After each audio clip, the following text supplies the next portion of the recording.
لما تكون فكرة إن الراجل مش بيضرب مراته ومش بيهينها ميزة تخلي الست تتحمل حاجات كتير وحشة في الجواز تطلع عن لسان الستات قبل الرجالة، يبقى معايير مجتمعنا فيها خلل. الراجل يكون بيدلع مراته وبيشاركها في مسؤوليات البيت وتربية الأولاد، يحسدوهم ويقولوا دي أكيد سحراله، يبقى قيمنا فيها خلل. الست تهتم بجمالها وتهتم بجوزها وتحاول تقرب منه ويقولوا إنها بتحاول تسيطر عليه، يبقى معاييرنا فيها خلل.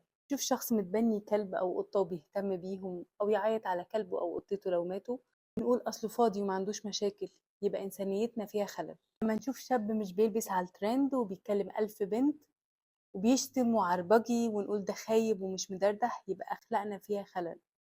ولما نشوف بنت حاطة حدود وبتتعامل برسمية مع الناس الغرب ونقول عليها معقدة، يبقى معتقداتنا بقى فيها خلل. مش غلط ان احنا نغلط، مش غلط ان احنا نمدح ونقدر السلوكيات الحلوة، فكرة ان احنا نفتكر انه العادي مش عادي وان اللي مش عادي بقى عادي، دي فكرة هتدمر اجيال.